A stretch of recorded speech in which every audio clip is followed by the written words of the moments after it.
Buonasera, good evening, buonasera a tutti, benvenuti all'Accademia Britannica. Good evening to everyone, welcome to the British School at Rome. Thank you for your patience. We are doing our 6 o'clock, soft 6 o'clock start. It's lovely to see so many of you here, and we also have lots of people joining us online. Welcome to you too. My name's Abigail Brundin. I'm the director of the British School at Rome. I'm really pleased to be opening tonight's event, which has been hotly anticipated. We're very excited to have this conversation happening at the British School tonight. We have two illustrious speakers with extremely interesting things to say to each other in conversation, and we're not going to interrupt their conversation. They're going to carry it forwards together with, I think, quite a lot of beautiful images as well. So I will just introduce them for you. I'm sure that they don't need any introduction, but I will do so anyway. So Christopher Rothko, on the left, is the second of Mark and Mary Alice Rothko's two children. He is by profession a psychologist and a writer, and for the last 30 years, he's been the custodian of the Rothko legacy, doing that work with his sister Kate. He has edited his father's philosophical writings, The Artist's Reality. He's written his own book of essays, Mark Rothko, From the Inside Out, which was published in 2015 by the Yale University Press. And he has, for some years now, been preparing a large number of really exciting major exhibitions around the world, showcasing the work of Mark Rothko. Most recently, in 2023, he co-curated the monumental exhibition in Paris at the Fondation Louis Vuitton, and he has in the past also chaired the Rothko Chapel board and is currently head of the Opening Spaces campaign. Christopher will be in conversation about his father's work tonight with Francesco Stocchi. Francesco is homegrown from Rome. He is the artistic director of Maxi here in Rome. Since 2010, he was senior curator of modern and contemporary art at the Museum Boijmans van Beuningen in Rotterdam. I hope I pronounced that right. He's the director of Il Foglio Arte, the art supplement of the newspaper Il Foglio, and he has published numerous monographs and catalogues on artists. He also teaches, writes, and lectures regularly on art and visual culture. So you can see that it's going to be an exciting conversation. I will just say a few words of housekeeping, which is that the event's going to be recorded tonight, and we do have a large online audience. So when we move to the Q&A, we'll be sharing microphones, not in order to hear each other, but in order that our friends elsewhere can also hear us here. We will take questions from the online audience if we have time, so do write them into the Q&A function on the screen if you want to.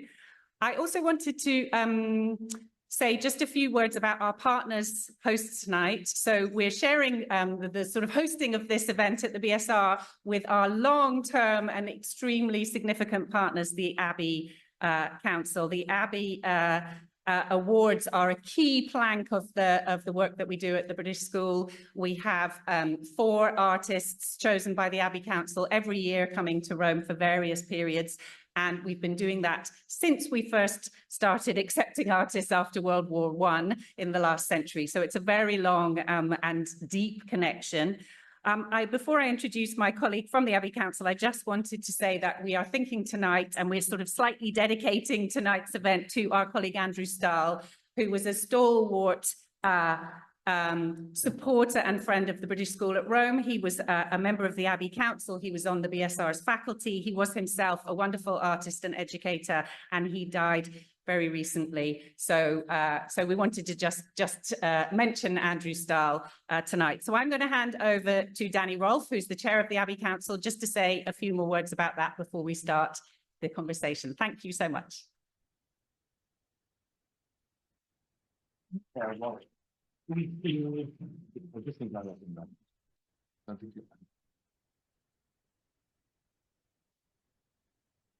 Hi. Just want to say thank you, Abigail, and everyone at the BSR for all your support in enabling tonight's conversation. So my name is Danny Rolfe, and as chair of the Abbey Council and former BSR Rome Scholar in Fine Arts, I'm so happy, as are my fellow Abbey Council colleagues, about this evening's event. The Abbey Awards was set up by Gertrude Abbey in memory of her late husband, Edwin Abbey, in 1926 to enable British and American painters to pursue their practices. It's been my privilege in helping to facilitate with the BSR a conversation by the brilliant Christopher Rothko and the wonderful Francesco Stocchi, creative director of Maxi here in Rome. So as a 15-year-old on a school trip to the Tate Gallery, I entered a dark room where I encountered a space unlike anything I had ever seen before. I looked at the paintings and had a sensation of them looking back at me. This, of course, was Rothko's sequence of paintings called the Seagram paintings. Their curation was as active as the surfaces and, allied with touch and scale, plus the meaning I was bringing to them. I revisit them a lot, and every time they seem to change. I'm still absorbed by the transaction between me, the paintings, and the space they inhabit. 20 years ago, I had the privilege of visiting the Rothko Chapel in Houston for the first time. And once again, this sensation was rekindled in me, and perhaps even more than the first time. Its unique environment has a presence that opens a conversation between material facts, such as objects, walls, light, and space, with what I believe may be described as a metaphysical dimension. Tonight, Christopher Rothko will be sharing his unique insights on his father's work and its relationship with Rome and architecture with Francesco Stocchi. Please join me in welcoming them both to the BSR.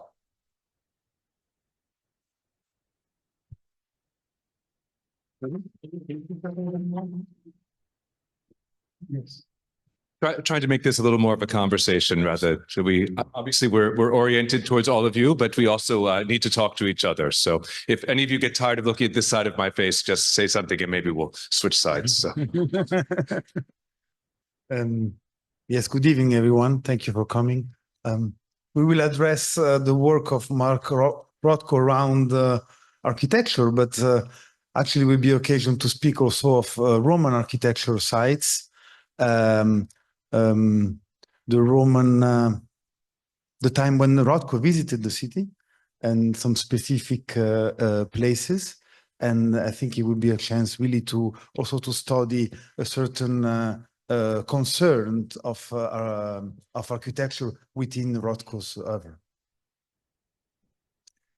Yes, and sort of the background for even thinking about this presentation is that my father was very reluctant to travel and came to Europe only 3 times in his life, although he was actually born in what's today Latvia. But he came only 3 times, and each time the focus was Italy, and each time Rome was, I think, maybe the primary destination. And the summer of 1966, when I was not quite 3 years old yet, we actually spent more than 2 months here in Roma. And I don't know specifically what I saw. I know it left an imprint on me somewhere, but I know that it was a very active influence on my father and his work.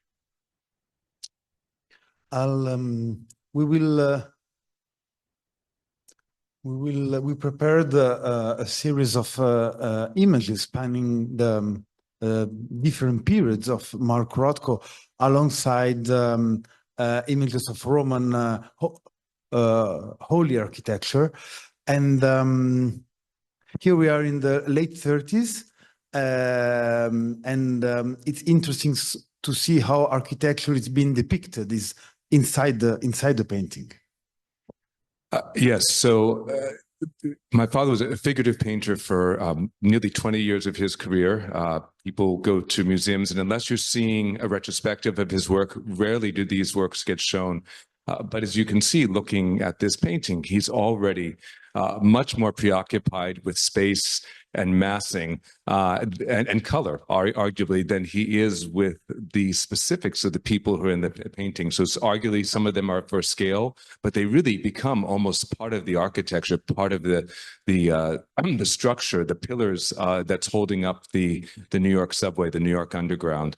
And this is a work that actually Peter Doig just visited my home 2 days ago, where this painting is hanging, and he was very happy to look at the paintings, but actually he spent about 10 minutes in front of this one, just marveling at the sense of movement through the space of these of the tracks, but also the way that it's all about horizontal and vertical lines, and again a sense of mass and space, and that was a preoccupation for my father from the very earliest point in his career. I saw that painting very first time in occasion of the Paris exhibition, and it was in the second room, I think, the right wall, and there was a lot of people. So the first time I saw it was a bit from afar, and I could, being a bit further and not, let's say, in an ideal position of watching, I could clearly see some space preoccupation that then become that they move from representation to, I would say, presentation of a space. And as you were saying, this relationship between vertical and horizontal, it's already very clear. And I don't know what triggered him to illustrate it looks like it was a way to draw space. I don't think the situation by themselves were of some specific interest, but it was more a way to draw a certain space with vertical and horizontal lines. Yeah, yes, and I think work out all sorts of questions around that. And he paints about 20 paintings in the New York subway, but not all at one moment. Just he would go down there from time to time and find inspiration, or maybe it's contrary, but it's not a beautiful place. So, but he found his own type of beauty there. Very rich of encounters. Here, well, there is an interesting emphasis in how perspective studies is concerned, I think. Yes, for certain. And although he was a great advocate of the sort of flat space of a painting, here he sort of suggests perspective in the movement between the buildings, but the people are really all right up in the front. You don't have any of this sort of diminution of light and color as you move to the back.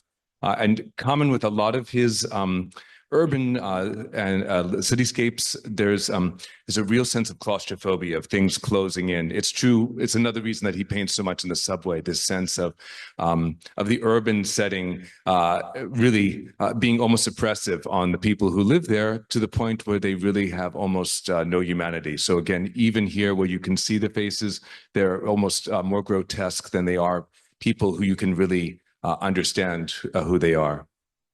It's more about the crowd, that the individuals, faces in the crowd. Yes. To quote a Pound short poem. It's interesting how the first painting was really about contrast in color. Here, it seems like there is a blue patina all around to give atmospheric sensation, I would say. And that's... it distinguishes from the first one very much. Untitled, as most of Rothko's painting, Seated Man, 1936. So we are in interior, a gate, a door, and another gate, which is the back door. Yes. Yes.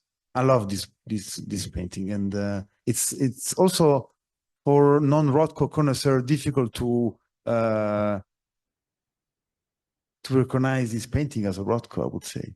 Yes, and just for your people to sort of understand the sequence. This is 1936. He starts making what we think of as Rothkos in 1949. So he's still 13 years away from there and has many artistic journeys before he arrives at what people think of as his mature style. But again, we can see so many elements of it here, and this framing of the door and the table that is really in some ways the most prominent thing coming forward. And the man basically disappears into that table because his cloak is the same color, and he is again nearly faceless. So again, he's throughout his career, he's really trying to paint the same thing, what he would call the human condition, what it feels like for us to be alive, to be occupying space, to be in the world. And ironically, he has to ultimately turn to abstraction to find. He felt the most expressive way to say that. But even here, he is already very much an abstract painter. He's not trying to give us detail. He's trying to give us a sense. Interesting to see the ruler on the table and is echoed onto the back door. Yes. And that's so 1936. What was happening in Rothko's life at the time? Who were the other artists he was hanging out with and exchanging? What was happening then? So he was part of a group known as, they called themselves the 10. They were in fact only 9 artists, but they thought the 10 sounded better. So they called themselves the 10. It's open for... That's right. And a few of these artists, the only artist that I think you would really know is Adolf Gottlieb, was a friend of my father's from very early on. The other one maybe you've heard of is Ilya Bolotowski, who had some glimmering fame in the 50s, and then unfortunately has been largely forgotten. Maybe he's ready for to have his career re-elevated. But most of the other painters have either stopped painting at some point or have not become well known. But he had a group of, they were artist friends, and they were all intellectuals, and they would talk about art and talk about philosophy and poetry and argue a lot because that's, they were passionate about these ideas. And as was my father in painting them, he had to find some place to take all those ideas. So he didn't have anything else to do but paint them. Was he taking notes or writing already at the time, or the development of his let's say, yes, writing practice came later?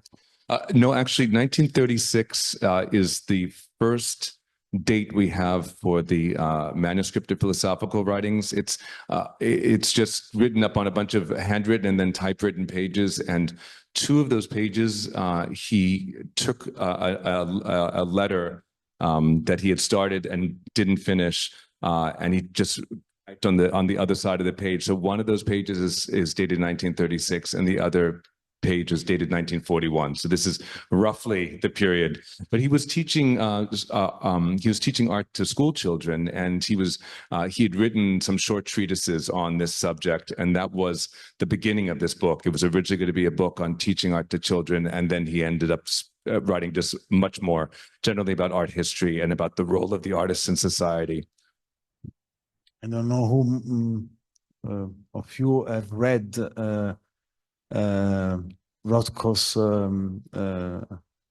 writings and notes. They're incredibly articulate, but at the same time, it's the force of knowing the language and having clear ideas. They're also very simple in structure, and I never seen. They clarify things we don't even question so much that they're eye openers. I wouldn't say on his work, but very generally on the relationship between looking at the picture, positioning ourselves. They're really extraordinary. I think there's been a last edition of his collected writings some years ago. Yes. So this, I edited this book. It's actually now there's a second edition. That was 2004, but I assume it's still in print. There is actually an Italian translation of that book. Simone Venturi. Yes, that's right. I guess you can read in English. Yes, a lot of English speakers here. I'm trusting. Okay, still mid-30s, couple of years before, but still similar preoccupations. I love those reds. I'm thinking of certain artists. Entitled 1934. So this is the interior of a theater somewhere in New York City, and it doesn't matter whether he's working outside or working inside. He's again looking at the space and the structure.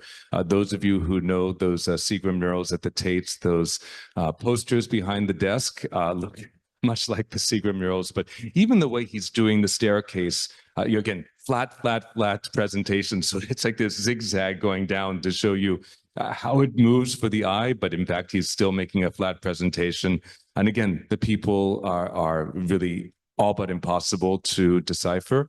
They are almost there for scale. And just to remind you that this is a space inhabited by people, but he's more concerned with what it's like to be in the space than it is to than he is with actually telling you about that person specifically, because ultimately he's looking to what he talks a lot in his book about generalization. He's not interested in the specific person, he's interested in you. You're ultimately the subject of his paintings. What is it like? What is your experience like? And he's trying to spark some thinking in you about your own experience as a human being, and that's going to be quite, I was going to say, it's be quite explicit in his later work. It's explicit if you feel like abstract painting can be explicit, but that is really those paintings are almost mirrors or works for you to sink into, but not find out things about his painting. Find out things about yourself.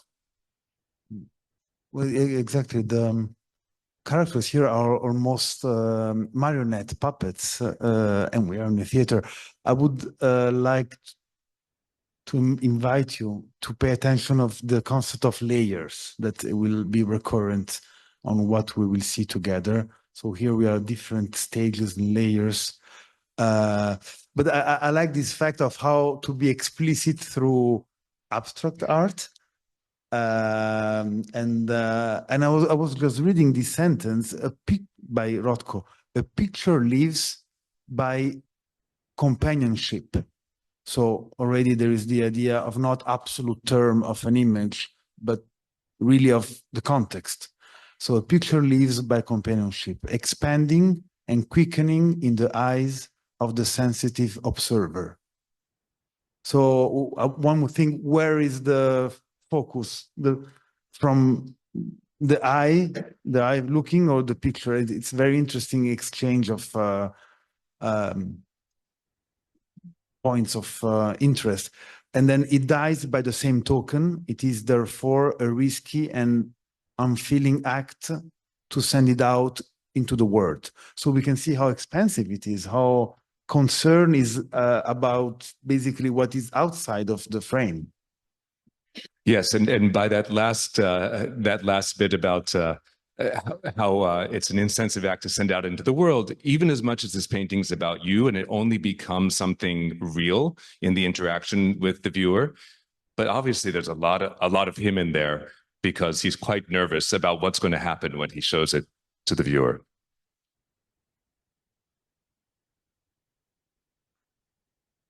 Uh, 1930 and Untitled. That's the figure become almost some black marks into the streets. So it's almost an aerial view. So anyway, it's a view from the top of where are we here? So we don't know for sure, and this was actually a little coup for me. I had to convince my co-curator in Paris to hang this painting, which had not been exhibited, I think, ever. If it had been exhibited, perhaps very shortly after it was painted. But we are probably somewhere in Brooklyn, which has now overtaken Manhattan as the primary spot in New York. And this is, I think, the elevated train on the right side. And this is the big sort of castle-like structure is one of the armories. They used to have, there's still armories. There's the famous armory show in New York. That one's actually right on Park Avenue in Manhattan. But there's multiple armories still in existence around New York, where they literally had regiments of guardsmen would come and, with soldiers who would come and practice military maneuvers, and they would keep munitions there. So I think this is an old armory in Brooklyn. I don't know if that one still exists or not anymore. But ironically, this has also been called The Road, which I don't know where it picked up that title, but the emphasis was not on the buildings and this bright yellow wall, but the movement into the distance. Paintbrush will emphasize movement, and it's difficult to keep. Basically, there is not a focus, but this tangent, this vertical line that goes on, and the more it goes further, the more it becomes darker, and there is this really idea of motion towards. Very unusual painting. Very unusual painting. Yes. I will. Let's check. Yeah, if there is still the armor in Brooklyn, and probably another. Here really, it's a frame within a frame. So there is two windows. We are probably in a theater. Late 30s, 1938, 1939. Again, the context and the concept of theater. Yes, so this painting, it is both both theatrical. They could these two actresses talking to one another through a wall or around a window. But this is also a painting that makes me think of Europe, because this could be a window in Florence or Venice. And this painting, by the way, also uses an ancient technique of it's a tiny, that big. Tiny gesso panel that he covers in gesso before then painting in tempera. There's a group of about 10 or 12 of these just tiny works, and there's an odalisque. They all in some way harken back to earlier times and earlier style. But again, we're invited. They are peering out, or at least one of them is looking out. But again, I think our motion goes almost past them into this sort of mysterious space behind them. This is the time when he starts to prime the canvas with gesso, and I think these are the only ones we know of that he uses gesso, and then actually his best known works in the 50s are unprimed canvas. He puts a base layer, but also in oil, right, and then keeps covering with more and more. But this image of the window, I think it's a metaphor for him that he'll use throughout his career, because his paintings invite that sort of association to a window and a space that goes beyond where we are. We have to move into a different space and discover what else is happening there. And it's obviously a highly architectural feature. I don't know if you have any images from Rome that invite us to think about windows as well. Yes, but we will see. I like the economy of means in this painting. There are two colors, red and blue. On top left is a mix of the two. Yes, I love the simplicity of means that he uses here. It's interesting how in the 30s those architectural concerns were clear, but he was experimenting and changing this painting from the previous one. There is there's also 9 years of difference, but it's interesting how vast was. Yes, and that first subway painting we looked at is from this same moment. So, yeah, every painting is is an experiment. So here we placed a painting of 1950. So the style with which Rothko is usually recognized is started barely a year ago with this painting. Is one of the first Rothko in this stylistic, I would say, signature. But we placed it here to underline the idea of window. We could see this top white mark and the bottom yellow as two windows, by instance. Yes, so the window metaphor has been used a lot with Rothko paintings, and it's one that he never really fully embraced, but he did talk about. He was always. He never really answered a question. He would sort of answer something in the negative. So I think he was trying to fend off an art critic, and he said, well, my paintings have been called, I think the critic said, so are your paintings windows? He said, well, my paintings have been called facades. And indeed, many of them are facades. I would argue that they are windows in that they are a place to look into that is sort of an invitation to another space, but there's also a way that that you don't look into them so much as you look through them to find something more. And again, I think he's always looking for that bigger question, that bigger experience, not just the moment, not just that painting, it's what that painting opens up. I always love the metaphor of painting as a window and as a passage instead of flesh matter, but a place of passage. Here we're so going back a few years. 1947, 1948, 1949 are extremely interesting years, in my opinion, in Rothko's oeuvre, where he's really decomposing the architecture inside the frame to slowly bringing outside where the concerns of architecture is outside of the object, I would say. And these years are incredibly, even in a didactical search, you can really see from painting to painting how he approaches a style, I would say. And it's incredible, I think. Yeah, I think for Rothko, every painting starts as an experiment. It starts as a new idea, even if he also lands on a certain form that becomes recognizable. I think if you put 10 of these together, you see that every painting starts fresh with a new question to be answered.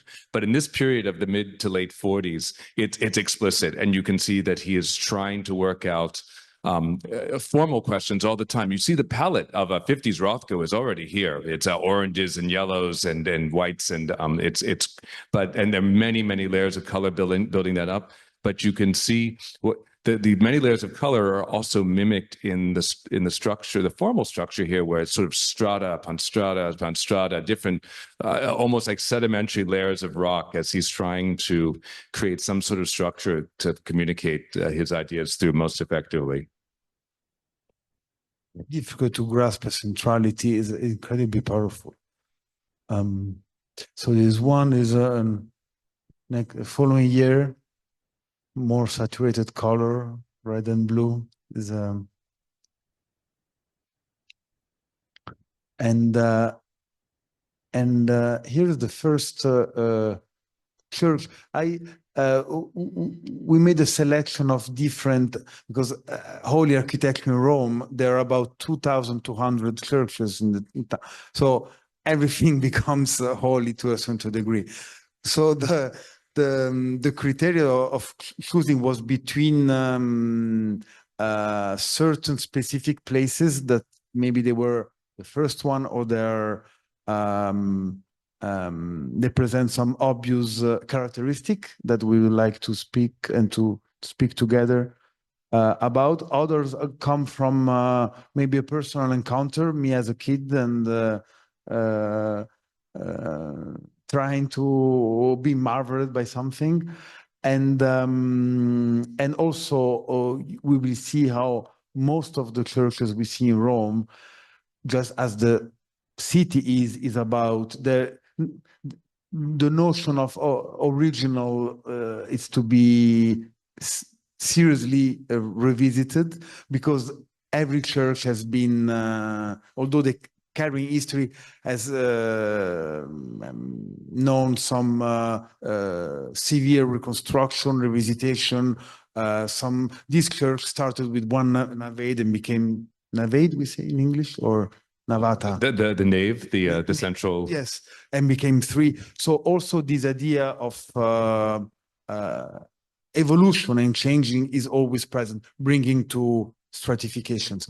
So here we are in the Chiesa di Sant'Adriano al Foro.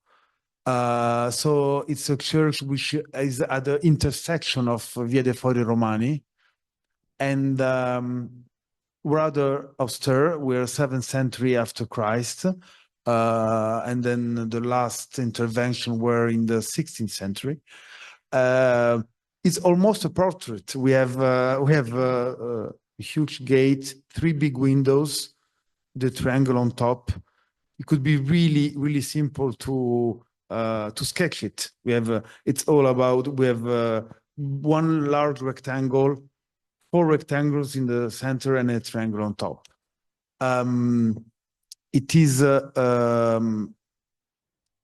was named after Adriano, of course, and here we have on the right image the left side. Again, really austere. We have a plan, and again, it's a combination between rectangular lines and half circles, where the chapel is. The chapel here was added later, and on this specific church, some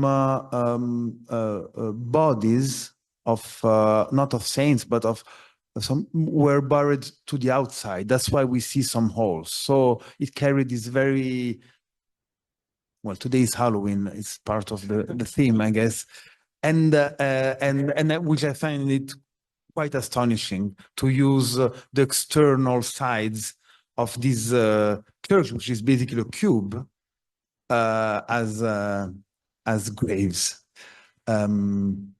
If we have the chance to visit, it's really in the middle of Rome, so also the view is spectacular, but its position within the context is quite extraordinary. And from the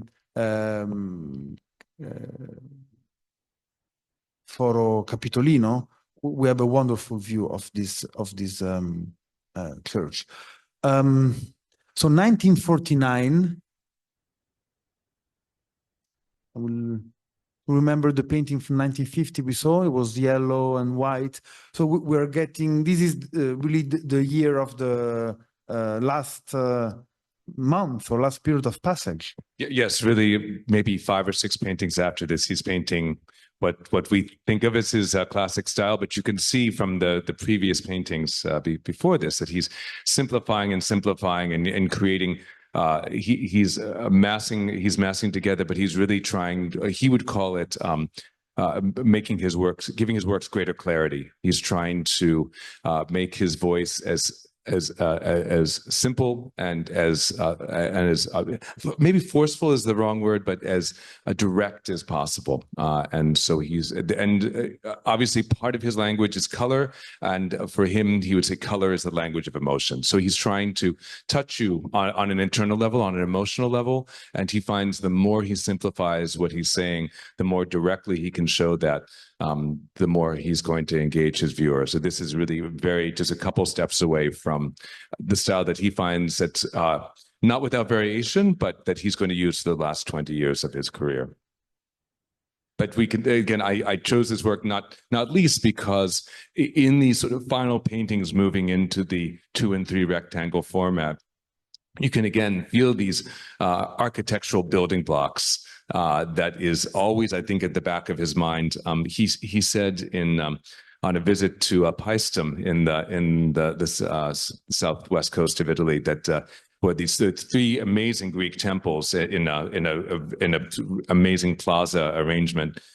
He ended up saying that I've been painting Greek temples my whole life and not even realized it. But when I look at something like this, I see him dealing not just with I think maybe he's not thinking of the sacred architecture at this point, but he is certainly thinking of what is a type of monumentality that will communicate what he feels like are the importance of his ideas. I would recommend to go to Paestum. It's far from being as busy as Pompeii, so it's a wonderful journey and beautiful visit. And the temples, which are, I think, there's a main temple of Jove and another 3. They're unique temples, really carrying an hybrid style, Greek and Roman. Ercolano is already different. It's an extraordinary place to visit. When did he go to Paestum? 1959. So the last visit to Italy, probably. No, he was back in 1966 for that extended summer. Sure, Marlborough. Here I took a design of cities by scholar Bacon. This is from the study from the 19th century.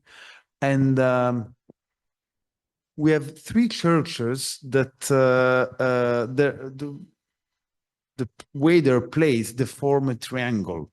So one, and it's three basilicas. So in the midst of the chaos of the city, there is or there were some urban planning extremely clear. Some say with some esoteric intentions, perhaps we don't know, but anyway, Santa Croce in Gerusalemme, San Giovanni Laterano e la Basilica di Santa Maria Maggiore in the Esquilino Hill, they form a perfect triangle, one and the other, which is, I think, is extremely interesting if then we see the churches themselves. So this is San Giovanni Laterano. Sorry, this is Santa Maria in Jerusalem, of course. Again, because we talk about windows and gates.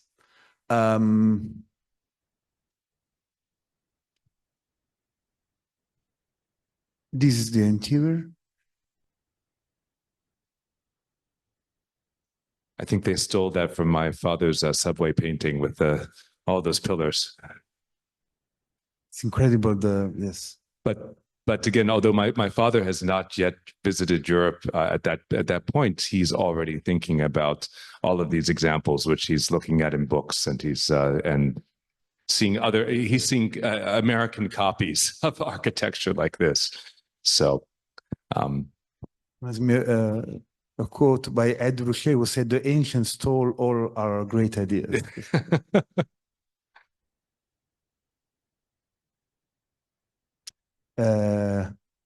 That's la Basilica, let me see, di Santa Maria Maggiore. This is basically, there is no mineral almost, it's just windows. I think it's extraordinary, this facade. Again, we have very articulated plan with the three nave and representing the Gregorian cross and the altar, the half circle.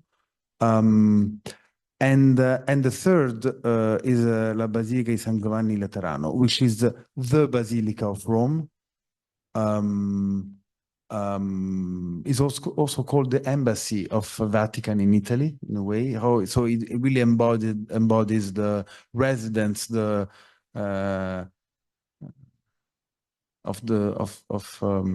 Pope Franciscus first now. And so these, we were talking of renovation and intervention. It started in the 4th century, and the last intervention were in the 18th century.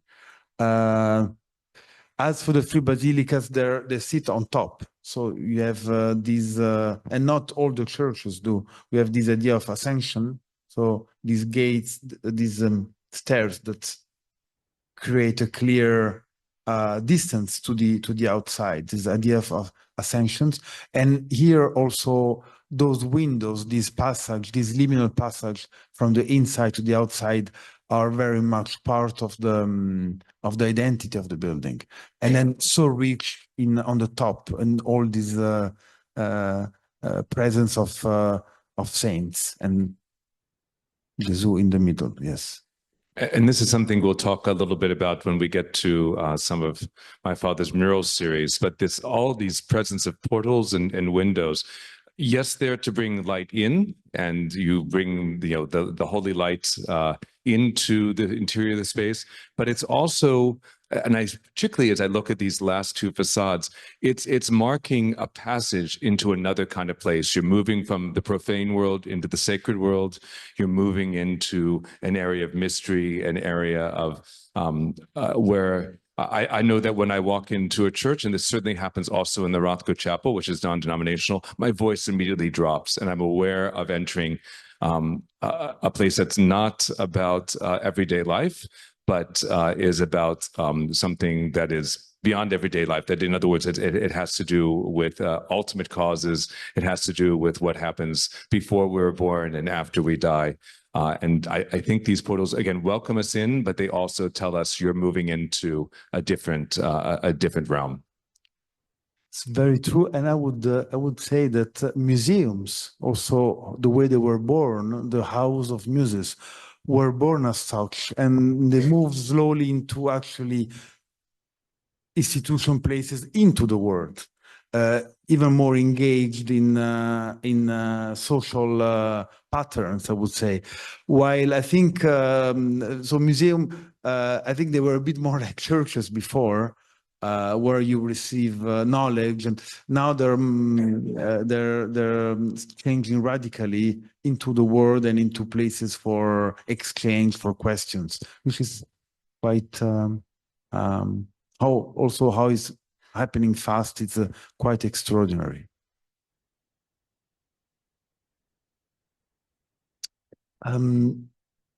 So here we are. This is the Seagram Mural room in Japan, Kawamura Museum. So do you remember which year was this presentation? So this is actually a permanent room that the family worked with this museum in Japan to establish, and that happened in the late 1980s. So it's been there now for pushing 40 years. Okay. And they designed the room for this installation of seven of our. This is when I say us, it's not the royal we. That's my sister and me. But they designed the room for this group of works.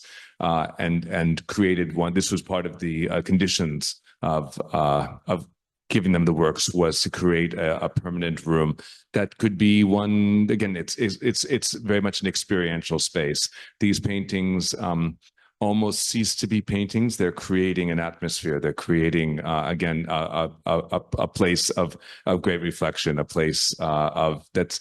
Although this was by no means a commission for a sacred space, but he's creating. This is right at that time of the visit to Paestum. He's creating a room, like a temple room. It's like he's put you inside the middle of the temple. And again, it's a little hard to see in this picture, but if you can see that sort of suggestion of portals and windows that you can pass through, but not entirely. So before I read this short part, I saw the concept of companionship and how Christopher will explain how the concern are about the architecture, not specifically as depicted inside the frame, but housing and holding those paintings together, which become almost prescriptions in the quantity of light, lumen, and the exposure.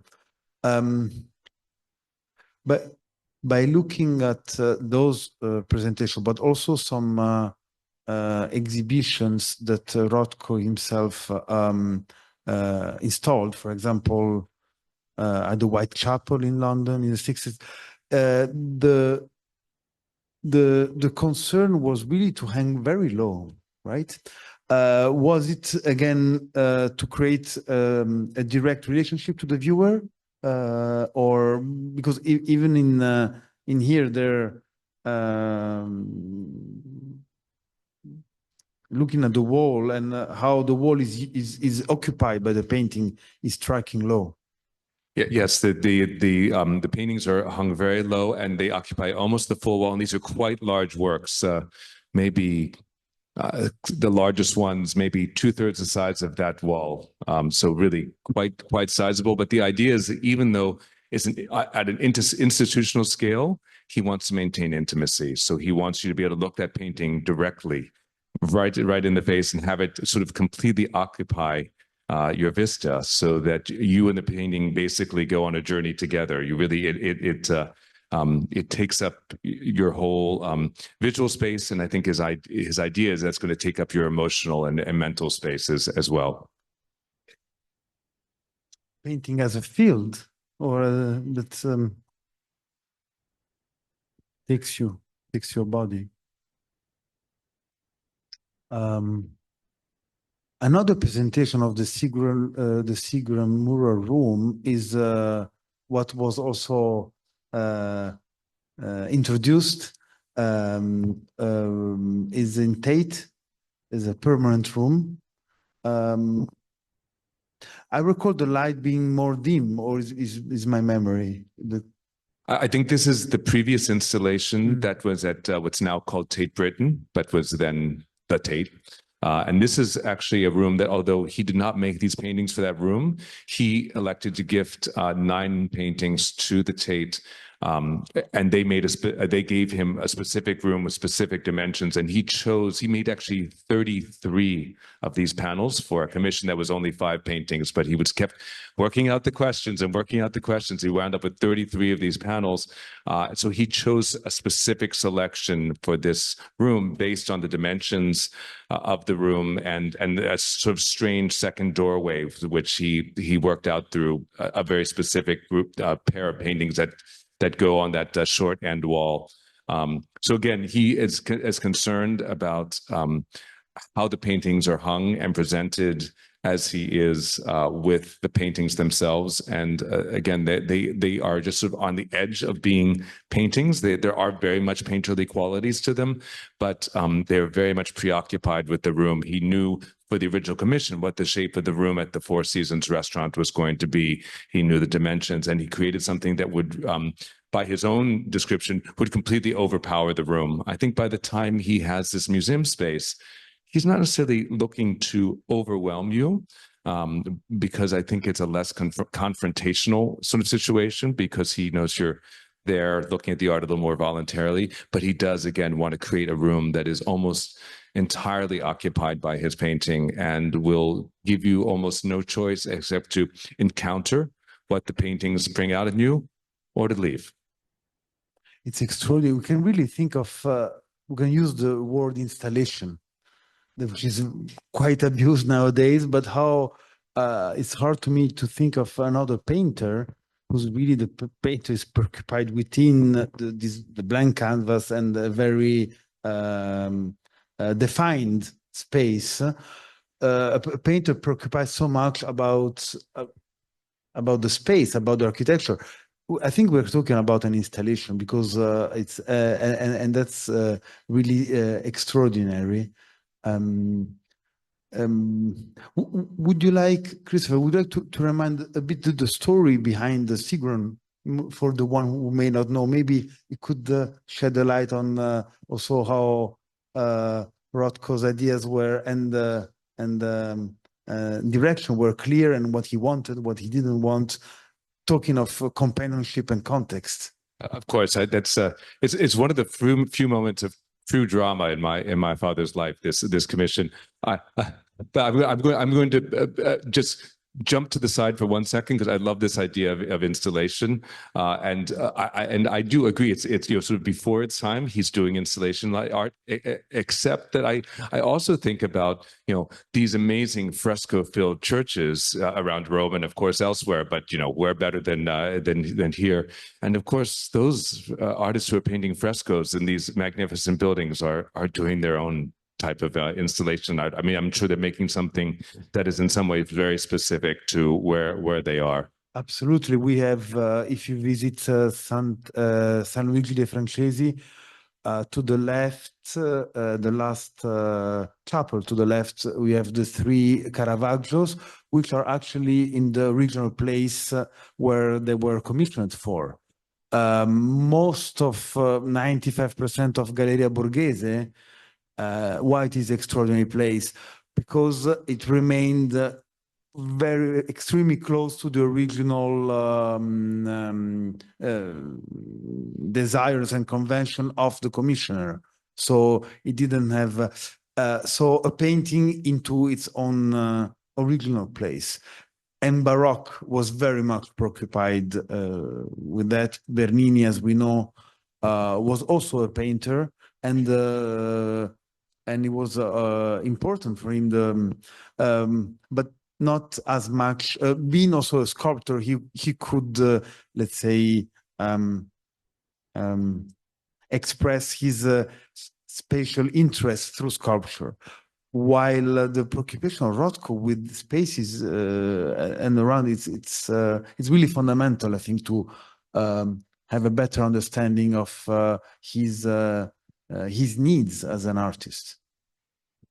Yes, so he's thinking about all of those examples, and of course also Tintorettos throughout Venice and Florence, and he's thinking about Giotto in Padua. As he's working on this commission, he was so excited to get this commission, which was actually for the Four Seasons restaurant in the new Seagram building in New York. He was so excited about that, he kind of forgot where he was painting for, because he wanted to create a public space, and one where he could control the whole space and be in control of sort of the whole feeling of the room.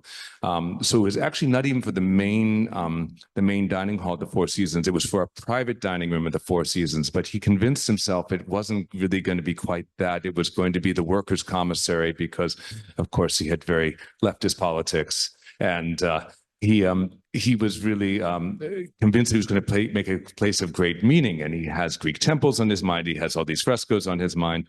So he, as I said, he makes 33 paintings for a small private dining room, which were, had they been installed, they would have just completely occupied the walls. But he kept convincing himself that this was not. He wasn't really painting for this private dining room. He was making a great public statement. And when he finally goes on that trip to Italy for 2 months in 1959, and comes back, the restaurant is finally finished, because he's been finished with the paintings for a year. And he comes back and he goes with my mother and eats in the Four Seasons restaurant, and sees that it's the most lavish restaurant, serving incredibly expensive food in New York. And this just did not sit well with him at all. And he left extremely angry. And the next day he called Philip Johnson, who was the architect responsible for the restaurant, and withdrew from the commission. And this was really difficult for him, for one thing, because even though he was pretty well known at that point, he was by no means a wealthy man, and this was more money than he had ever seen before. So he's giving all of that back, but also he's choosing to, he's choosing his principles rather than fame, at least in that moment. And maybe ultimately it brings him a greater fame, because he makes the right decision. And then ultimately 10 years later, more than 10 years, 12 years later, he's able to place these works at the Tate Gallery. So it has a happy ending, but in the moment, it was a tremendous failure for him. And he had to leave this commission. He spent years trying to find a home for them, and was left with his greatest project with ultimately no purpose. But again, as I said, they wound up at the Tate and also at Kawamura. Nice finish to the story. Incredible story of integrity and clarity of basically what you want. So in that case, it wasn't about the architecture itself; it was about the context. And it was about the context, and he, in the process of this, he says some very insulting things about wealthy business people and who's really going to be looking at his art. But I think he actually realized that a private dining room, it's going to be all people who are partying or like cutting business deals, and they're going to be drinking and eating fine food. And he realizes no one's going to be looking at his art, and no one's even going to be in the mood to be looking at his art. Paintings as decorative places.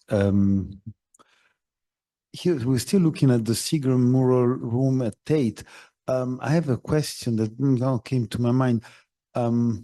Usually, when I enter that room, as we said, the light is dim. It feels colder. Is it because of the absence of light, or, as you know, there is also as you enter in a church, usually it's also more fresh the room. Christopher, do you perhaps know something about temperature in the room? Because usually I feel colder when I'm inside. Well, the room at Tate Modern now, they have darkened the color of the paint on the walls, and they have lowered the lights more. And there's only one door. You enter and leave by the same door, and it really does change the experience. They've made it an explicitly contemplative, meditative room.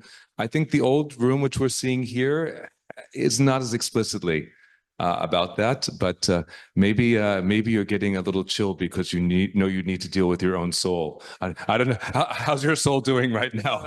I'll ask her later, but yeah,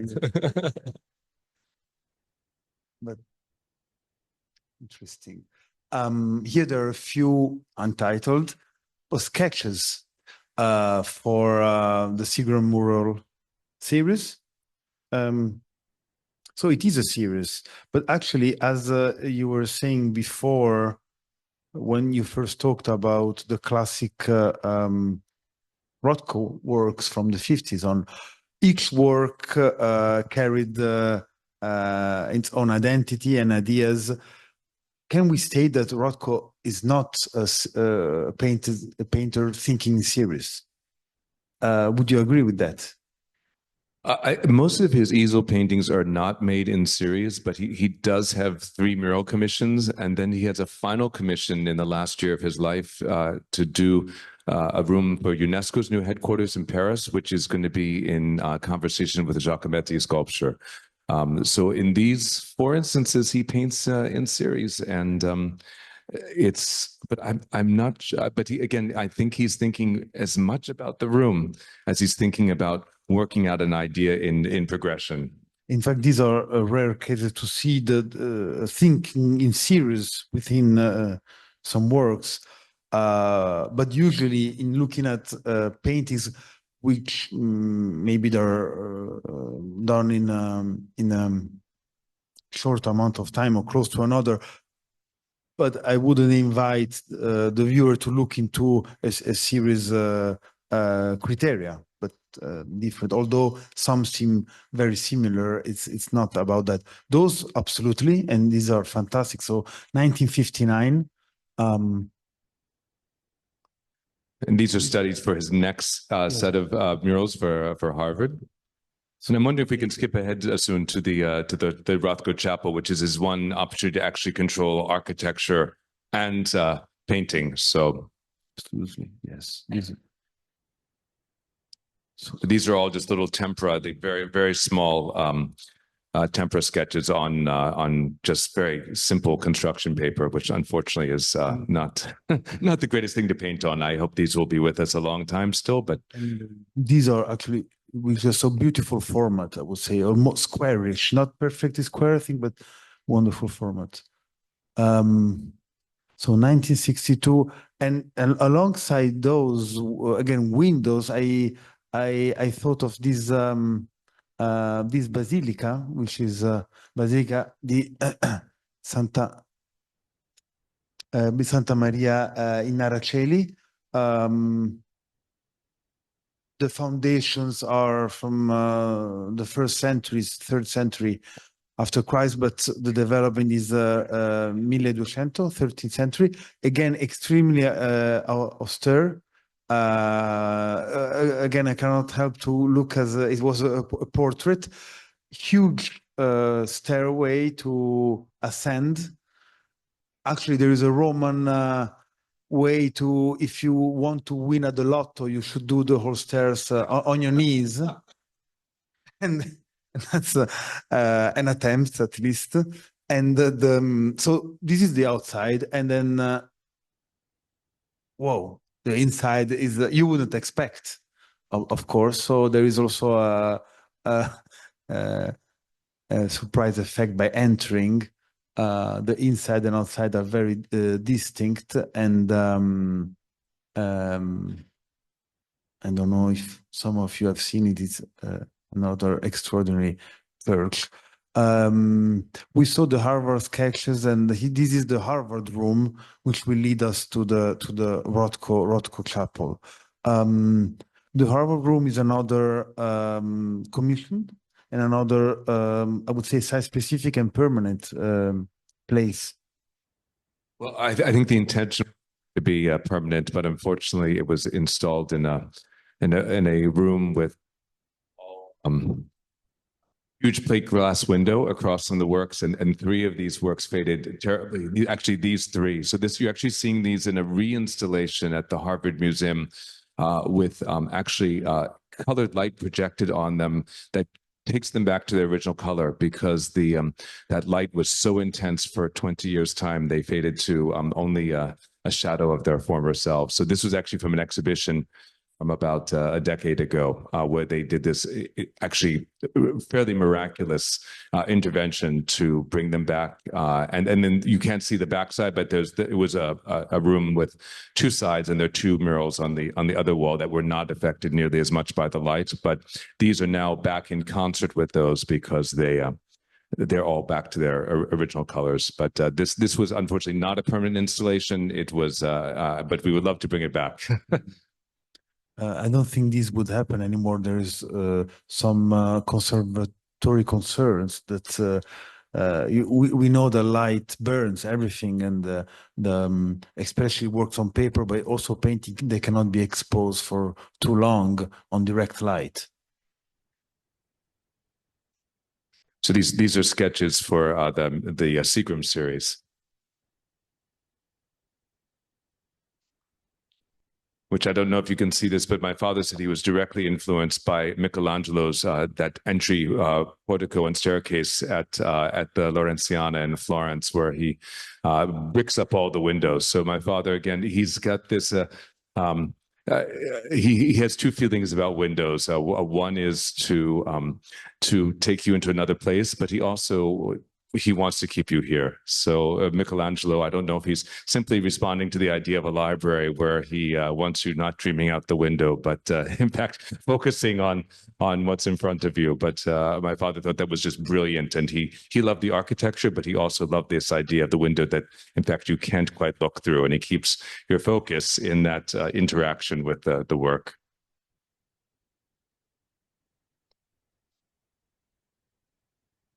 This is not dated, but still. It's the same moment. 15, yes, it's 58, 59, the time of these paintings. We are in the Rothko Chapel that maybe some of you visited. 1968.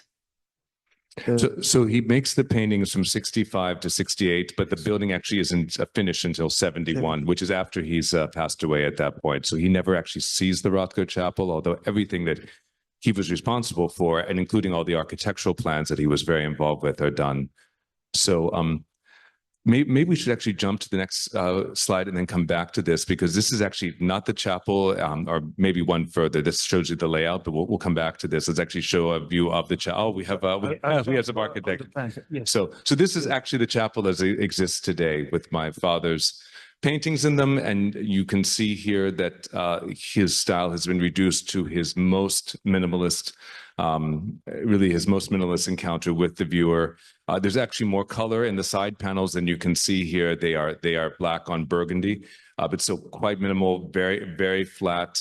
None of this sort of softer edge. It's all very squared off. But again, he's not making paintings per se. He's making a single installation of 14 works. He creates the shape and the dimensions of these walls.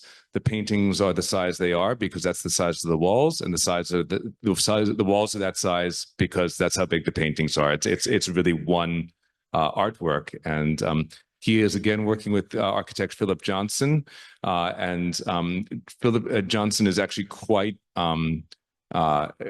generous with my father and letting him design this interior space. Johnson's original drawings were for a square room, and my father very quickly came up with this octagon shape that he based on the baptistry in Torcello. If any of you have been there, the island off of Venice, it's really a spectacular space. But he was very moved by the dimensions and the intimacy of that space, and also realized it's a great opportunity to completely surround the viewer and again make it a single experience. So this is actually a view of the recently restored chapel, which includes a skylight that it very much conforms to what he first imagined for the space and hadn't really been able to be realized when it first opened. So this is just has only been there since 2021 is when it reopened with the skylight again as initially envisioned. which is the only window in the room. So we have that connection to the outside world, but your eyes stay in the plane with the paintings, but the lights and the change of time and the change of season, the change of weather, all is spoken from above, if you will. These are not monochromes. When you look them from, well, it's also clear from the image, but when you look them from close, they're incredibly articulated and with real strata.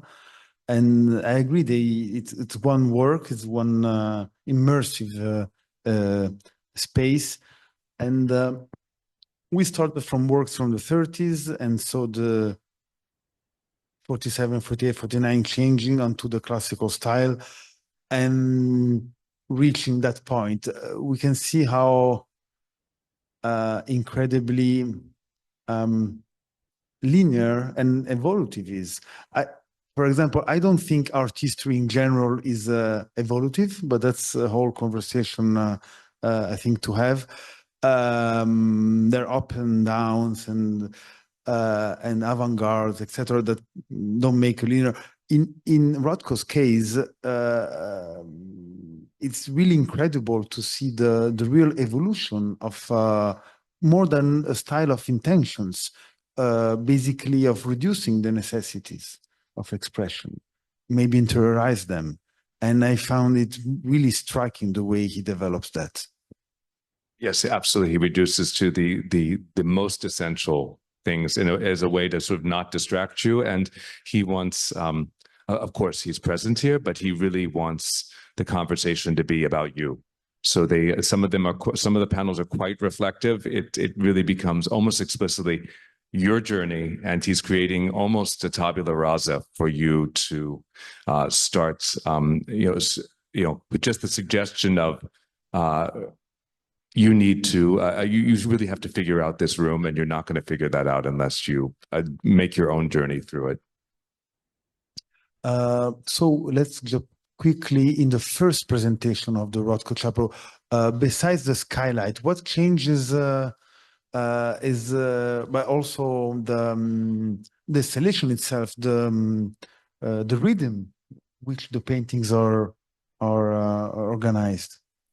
Yes. So this is these are 3 of 6 panels that he made in an earlier iteration of the chapel, and so these are all black on burgundy, and yes, you can see where those on the two side walls, they're going. Those single panels that we just saw are going to be replaced with triptychs. And that's actually the last thing he does in the final installation of the chapel, is to create those triptychs and raise the central panel. But initially, they were just going to be these single black and burgundy panels. Also, the 4 angled walls, we saw 2 of those works. Black and burgundy here, he goes with a much more, a nearly monochromatic aubergine colored panel. And in each case, those panels occupy a much greater proportion of the wall than here. So he's again almost obliterating the walls with his own work, or maybe not obliterating. Maybe I should say he's replacing. They become almost structural. They become almost part of the architecture, as if they were holding up the ceiling. So there was a project for a skylight in the original plan. There was always a skylight, and the skylight was actually based on his studio. The studio he took to make this work had a skylight in it. He'd never worked in a skylight space before, and he really loved it. But unfortunately, none of his plans for softening the light were incorporated in the building when it was opened, and the light was much too intense, and it was both damaging to the work, but also you couldn't see the paintings because there was so much light in the middle of the room. You couldn't see these dark panels around the sides. And there were several interventions done, but only now have we been able to do it so that the skylight is reopened, but with a lot of things that make the light softer and that direct the lights to the walls instead of it coming straight into the center of the room. They're louvers, like Venetian blinds, that direct the light to the walls, and only just as much as we need. It's a pretty a largely dark space, although on a very bright day, it can really light up. It's again seasonal. It's an incredible place and really unique in the world, extremely holy. And if I'm not mistaken, Rothko stated that it was a place for all religions. We thought also to here have an intervention of a famous building which is Pantheon, the temple for Pan, all the gods. So, but we have a few more minutes, so we will skip that. I guess Pantheon is very much known to everybody. It's still the largest chapel in the world after 2,000 years. And here is another wonderful view of the current state. Yes, and this is exactly the current state, and what we saw in the mock-up was these three walls, but with narrower side panels and with a single painting in the middle rather than the triptych. So, and you see with these triptychs, he completely occupies the wall. There's believe me, every art conservative comes through there says, "Don't you want to make the wall a little bit wider around the painting?" It's like the answer is yes, but no. It's fantastic. Are we getting a time? Yeah. Okay. 5 minutes. We have 5 minutes. 2. Oh, well, we started a bit later. You're right. You're right. Okay. Sorry. Okay, so take us where you want to finish. Tempietto e Bramante in the Gianicolo Hill. This small temple, which is inside the courtyard by Bramante, 16th century, is known as with the quintessence of Renaissance architectural style. Again, incredibly simple form. It's all around that circle with a number of columns around. Incredibly holy place. And here we have a video. Grazie. To go back to the Rothko Chapel, we have a short clip.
That's the south wall painting. This is the first one that he makes for the chapel, and he leaves it with you as you walk out. This is the painting that it's the lightest in color, and I've always felt like it gives you it's the closest to a Rothko, but I feel like it gives you a sort of a warm greeting as you're leaving what's a very challenging space.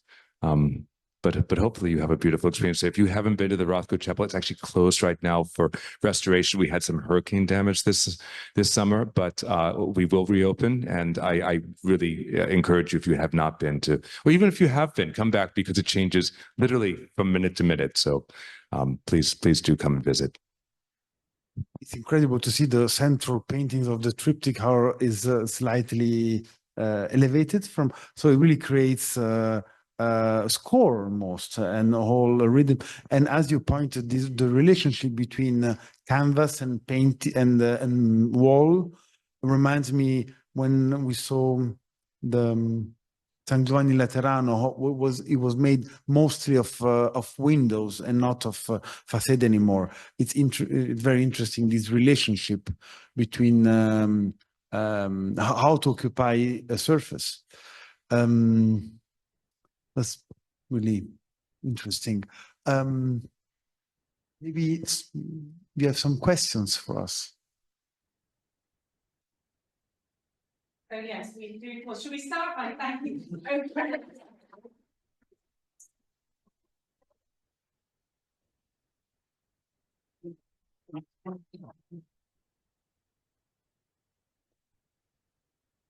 It was actually very moving to finish with that video. I think it was a perfect kind of culminating moment, but I feel there will be questions in the room, and I didn't want to, I'm sorry to have rushed you, but I didn't want to not leave time for just a little bit of response from our audience. So if you have a question, can you speak it into the microphone, because there are still a lot of people watching online. So I think starting just here with, yeah, Aaron.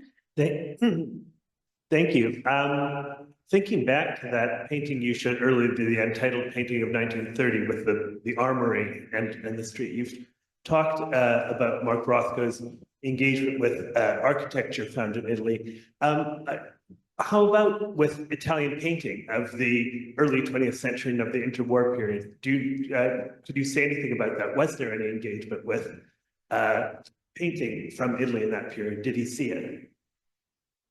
I think he probably did see it, although he probably saw some of it in New York and a little bit in his travels to Italy. Unfortunately, he was not somebody who kept a journal. He was not somebody who wrote a lot of letters. So we don't have a lot of records of who he talked to and what he saw. My sister is actually the best repository, who was on that 1959 trip as an 8-year-old child, 2.5 months of going to churches every day, sun up to sundown. But at that point, he was not that well known. He was not, I don't think he wasn't being like taken around by museum directors to meet all the great artists of the time. So we don't know specifically what encounters we have. We know where he went, seeing historical sites, but not so much the artists. Sure, Thomas. Thank you for the fantastic talk. My question was one of process, and I was really fascinated by those sketches, particularly for the Seagram murals, like the finding of the essence of the work before producing the murals. And I wondered if you could speak at all to maybe if it relates to those early sketches through the city and how he's thinking through the city. Is he making sketches and then coming back and painting them as they're like memorizing a space and painting it again and again? Is there a repetition of these same spaces, and maybe how it relates to this later abstract period? So it's interesting, actually. Danny and I were talking about this just earlier. As my father was, I don't think, ever like a plein air painter, and we don't have sketches he made from like all these Italy trips. We don't have any sketches of him that we're aware of. Although there are many sketches from around New York City, so I think more actively there. But I think the trips to Europe were really him just taking everything in. And I don't know if I get this from my father, but I look at paintings as kind of gestalts. I look as like at the whole, much more than like going in and looking for little details. I sort of take in the overall effect much more. And my guess is that he looked at for instance, the interior of these church spaces, these temple spaces, and he just sort of took that all into his own sort of emotional and mental geometry rather than actually sketching out the details. I think it was more the impact of what those spaces were on him. Thank you for this fantastic talk. I have a question that I hope will not come across as vulgar, but on the matter of value and the value of Rothko's paintings. And I was thinking about it also in relation to patronage. You know, you've shown Renaissance and Baroque art and architecture, and patronage was a big element. So I was wondering if you could elaborate on your father's attitude towards affluent patronage and also the increasing value of his paintings towards the end of his life, and perhaps your own attitude towards the actual value of his paintings nowadays. Thank you. I think my father had mixed feelings about this. I think he was, I know that he was tremendously excited and actually grateful that he was recognized in his own time after, he really wasn't, had no fame at all until he was about 50 years old.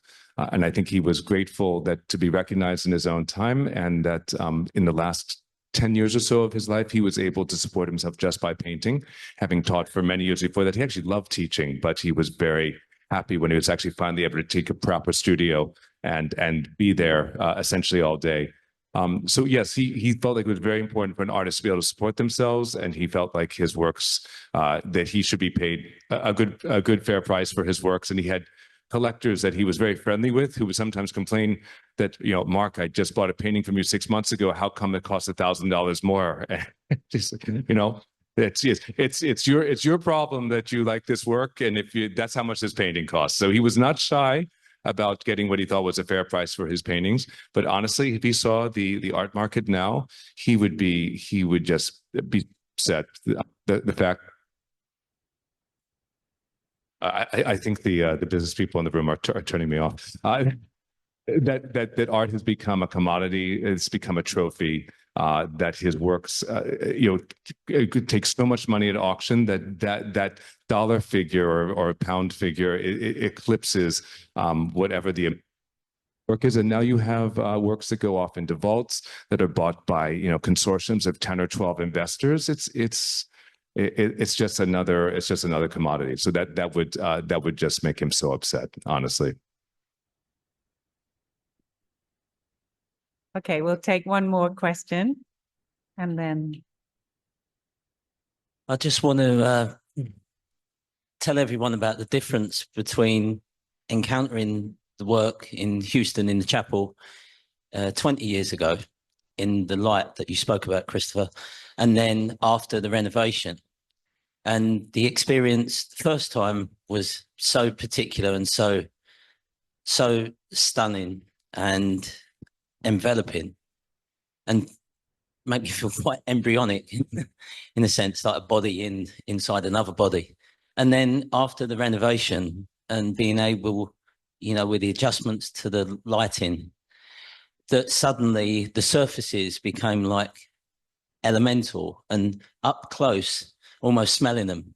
It felt like rain, like I was surrounded in rain or wind, and the elemental nature of the gestures just suddenly took on another purpose and brought the color further around me, in a synesthetic way. And I just wanted to acknowledge now the difference, and the sensitivity of the renovation to allowing them to bring that particular characteristic out, which I think is brilliant.